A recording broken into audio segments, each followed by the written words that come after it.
You're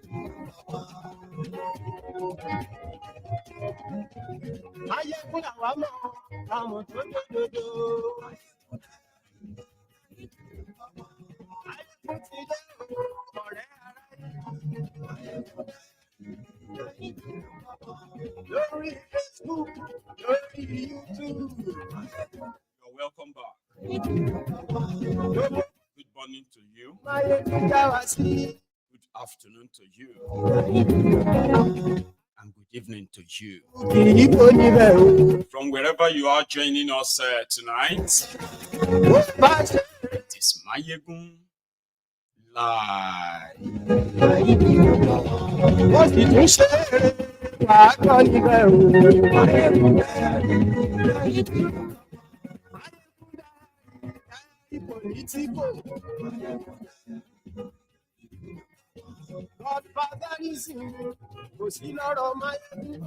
Some new developments from Kenya. More bodies have been found.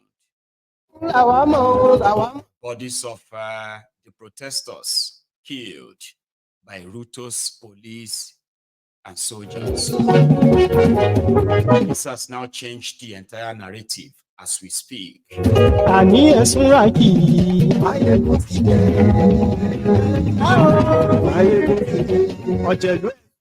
going to be more or less like Ruto being forced back to The Hague, ICC, International Criminal Court for crimes against humanity.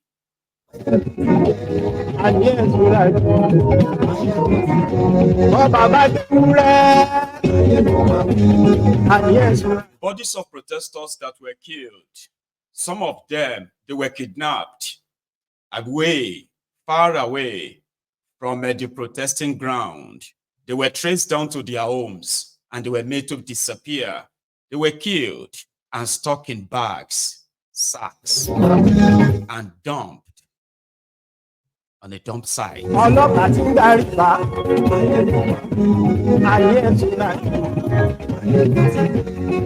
know, some of you witnessed the EndSARS massacre in Nigeria 4 years ago. This may actually bring back or give you some PTSD. I do not mean to. They killed people, protesters in Kenya, took their bodies away and dumped them in rivers and dump sites.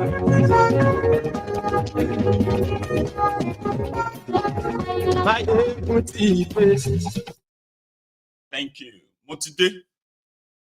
So this broadcast tonight is probably going to bring about some sad memories for some of you who are going to be watching from Nigeria.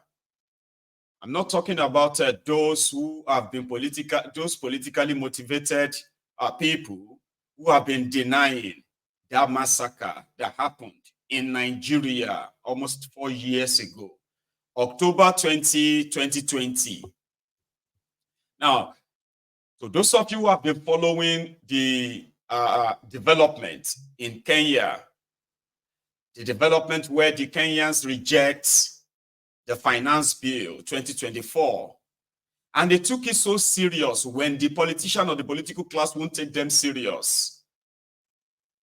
Before things got to this point, it was just for them to press on and remind Ruto and others who actually employed them, the people. Now, if we say we don't want this, we don't want it. So Ruto was grandstanding. He was threatening his own citizens. He called them terrorists, criminals, and so many other names, so as for him to legitimize his intending killings of his own people. And for what? Because of IMF loan, World Bank loans, that came with so much horrible conditions that would dip more people in poverty. They rejected it. Now, if you think you don't have solution to this Kenyan debt, and maybe you should just throw in the towel and just walk away. Now, this was kind of like peaceful until this, chest thumping opportunists called politicians in Kenya. They rub it on the face of the people. They passed the bill, and that was when things immediately went south. And what did Ruto do? Remember, he's already gaslighting the citizens, calling them names, in fact, calling them enemies of Kenya. So many other tricks in the book. He was calling the head of security to go after these people, hunt them down in a sort of, dictatorship style, Gestapo mostly. And they did. They denied. And when people brought out the bodies, they said, oh, okay, it's just 30 people that died. It's not 150 people as reported. Because they took their bodies away, like they did in Nigeria. They took the bodies away. And what did they do with the bodies? After denying them, killing them in that tragic way, violent way, for something you are still going to turn around and say, okay, fine, I won't sign it. Now let's find another means. You were going to still do that. Then they killed these people, and that sort of emboldened the people, especially the Gen Z. It emboldened them that those killed should not die in vain. I mean, these guys have rubbed it on our faces for far too long. And if we are going to actually make a difference, right, then they have to go. And they meant it. We all watched it here. Brought series of videos. They were being shot. At a point, imagine military moving to your own area, community, where you have women, children, elderly people. And then they started shooting, entering homes and shooting and taking people. Then they denied it. But in social media, the evidence is everywhere. I couldn't show you all of that because due to my time of putting together my program, and then the sort of effort that it takes to edit some of the videos and cut off some graphics from some of these videos coming from Kenya in the last 3 weeks. So I just left some of them out. But if you have been following online, you would have seen the bloody brutality unleashed on them just because they wanted to break them. They fired away from the protest ground. They were tracing people via their social media posts. The same template like they did in Nigeria, where bank accounts of suspected, prominent figures in the national protest, they will track them. Those ones they can talk to or threaten, give money to back down. Those ones they can't threaten to back down. They will trace them and use the resources of the security of the country. Imagine the government of your country using the resources of the country, all of the secret spy, everything they can use to track one person because of one person, like he's a terrorist or she's a terrorist, or person with just a mobile phone. That was exactly what they did. In Nigeria, they did that. So many people, some their family members were threatened to produce them. All of this just to break the rank of those they believe were fueling the resistance across the country. It didn't really work because, like Nigeria, Kenyans adopted what they called decentralized movement, whereby you can't really hold anyone as the leader of their movement. That, like in Nigeria, confused the political class in Kenya. That's why I said this is going to bring about some PTSD memories, especially for those who participated, those who lost loved ones that Nigeria denied till tomorrow. And right now, a lot of you don't even know what happened to your loved ones. You couldn't find their bodies because when they killed them, they took their bodies away. And that is they've done for the past weeks. But for some reason, they decided to go and dump the bodies at a dumpster. Here is Larry Nwodo or so, right? Larry is a CNN correspondent and he's also a Kenyan. He's been reporting like in details what has been going on in Kenya since this protest started. Now, when the discovery was made, the entire country is now in shock. It's like what you knew they did, but somehow you will think you will never find out and they will live in denial forever. But before I bring that up, right, I want to show you this. You remember this woman, and then you remember what Ruto said when he was accused of using the police and all of them to kill the people. He said he has withdrawn them, but he didn't. Yeah? Remember this grandma looking for her grandson? I want my grandson. If not that, Ruto, I'm coming, I'm going yangu state house. And I mean it. Afadhali ungeliniua mimi. Sikuwa. I don't know where he is. Tangulini, mama. Kutoka wakati hiyo Githurai. Murajerate nyue, murajerate abutitia ko batia. Where is my grandson? Na Ruto ndio. Ishmael. 21-year-old. Ni student. Yeah. Why is he? And Ruto ndio alifanya hiyo maneno yote. Ruto, utanipatia huyo mtoto ama unipatia wako? Si wako umeficha? Nimkose hiyo mochari mnaniambia. Nitaenda kuangaliwa. Wai Ruto rutige wana. Tokerie dashigana. 15 ya kutumalizia watoto. Ruto, uko na adabu. Shame on you 100 times. Officers that you've appointed, how do you explain that, and what is the agenda of the government moving forward to ensure that there will be no such kind of activities? Let me repeat, for the avoidance of doubt, there will be no extrajudicial killings in the government of Kenya under my administration. Yeah, that is a chapter we must close and weld and bold and put it behind us. The police, I have sat down with the command of the police from the IG downwards, and we have agreed that they will operate within the law. I want my grandson. And they didn't.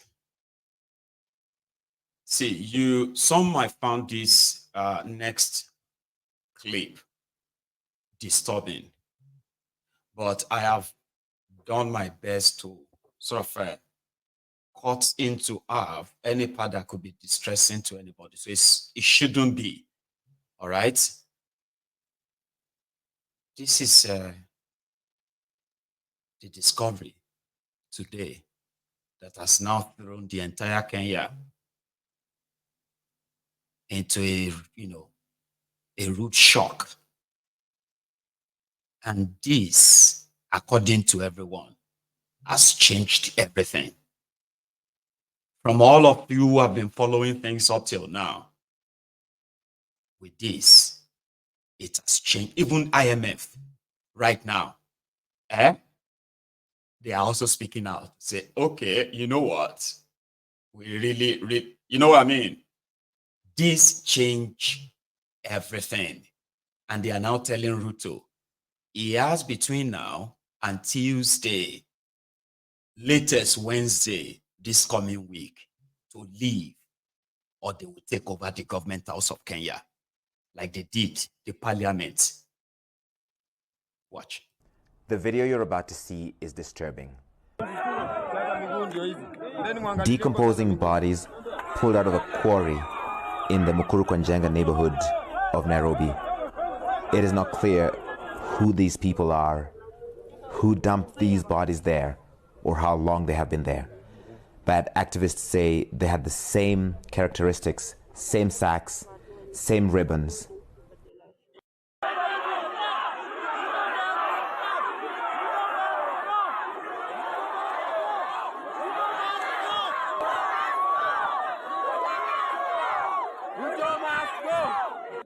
Ile shughuli ya assassin. Ile ipo aje ndio tunataka tupeleke. Tunapigia.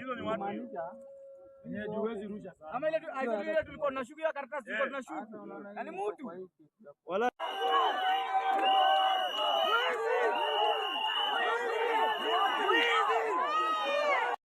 The video. So it is either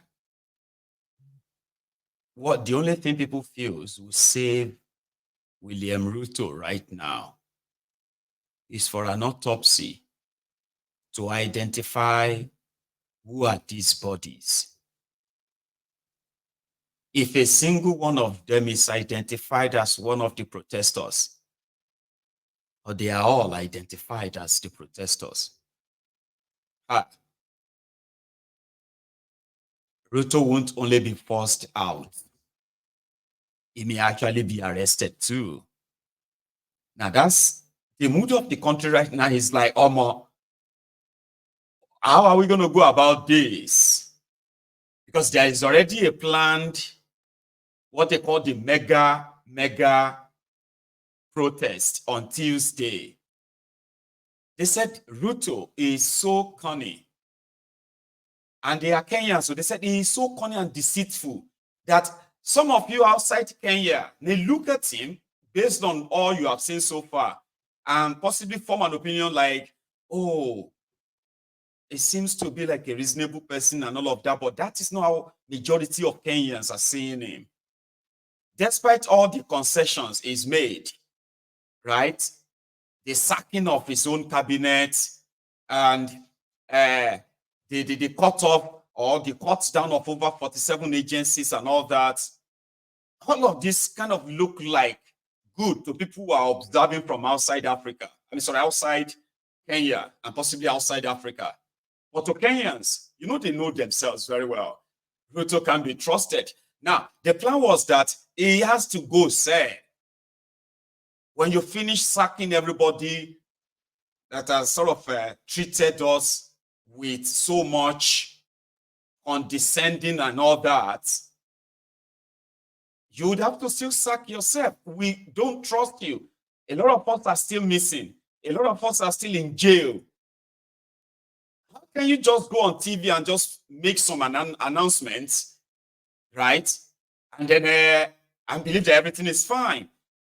Like I said, if you're watching from outside Africa or outside Kenya, sometimes you begin to lean towards Ruto's side and say, oh, he's been reasonable now.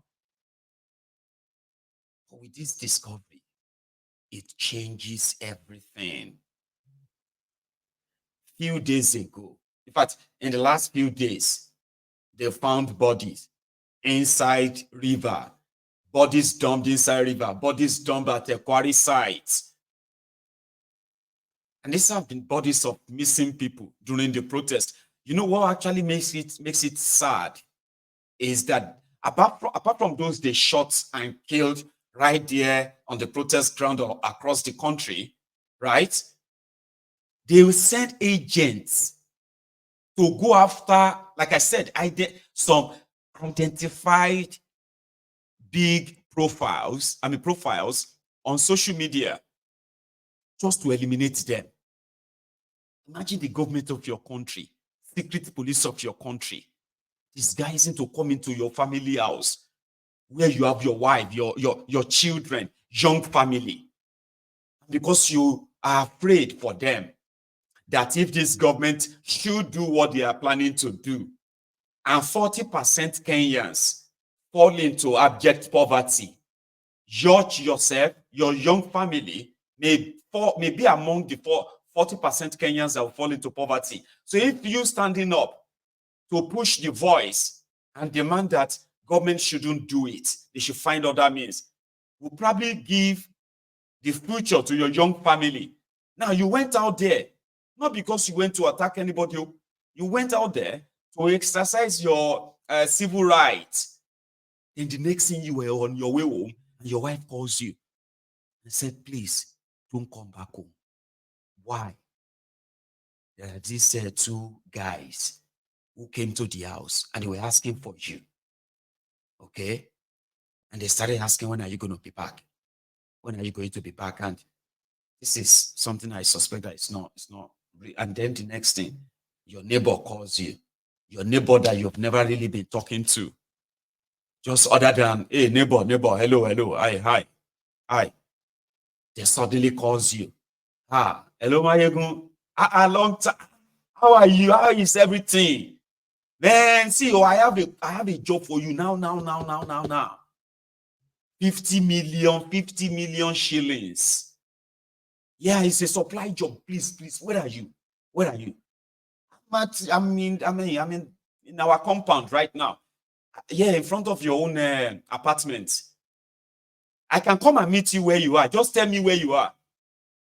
All because you try to see if you standing up will at least give your children a semblance, a little bit of good life and future. At least. Only for you to become the hunted by the agents of government. There were some people that they actually caught at home. They took them in front of their families. Some of them have been found where they were kept, and they have secured their release. But some others, they are not so lucky. Now, all of this now, I'm looking, they are compiling the list of all the missing people. Since this protest started in Kenya, they are compiling the list now. So those who they have found killed, and those who are still missing, they are taking all the lists. Once I lay my hand on that, I'm going to share that with you. Why? Because of IMF. And here is what IMF message is to Ruto and the people of Kenya. Yeah. So turning to Kenya, let me start by expressing our deepest sympathy to the people affected by the tragic events in Kenya. Our hearts go out to those who have lost their lives, lost loved ones, or suffered injuries. With respect to Kenya's broader situation, I think it's important to say that the situation in Kenya reflects broader challenges facing many of our low-income members. Many of these countries are experiencing a funding squeeze, including on account of tighter global financial conditions and reduced availability of concessional financing. So policymakers in these countries, including in Kenya, face a complex balancing act. They have pressing spending needs in priority areas, such as social programs, health, and education. They're managing rising public debt and debt service, and they also have the challenge of boosting domestic revenue. For Kenya specifically, the goal of our IMF-supported program is to help establish sound macroeconomic fundamentals, and these are crucial for fostering sustainable and inclusive growth in the country, crucial for generating jobs for the Kenyan people, including Kenya's young population. We are currently working with the authorities to ensure that these objectives can be met, and we recognize that there's a careful balance between providing public services and securing adequate financing. Our program also includes initiatives to improve governance and transparency and to ensure responsible use of public funds, to safeguard social programs and social spending, particularly to protect the most vulnerable members of society. It's also important that these policies that are under discussion go through a process of broad consultation so they can gain broad public support. We remain committed to supporting Kenya in its effort to achieve inclusive growth. At every program review, we do take the opportunity to assess developments and make adjustments considering the evolving circumstances. And that's exactly what we're doing in our active and constructive discussion with the Kenyan authorities. And we're confident that we will be able to find a balanced path forward with Kenya. New Zanzibar.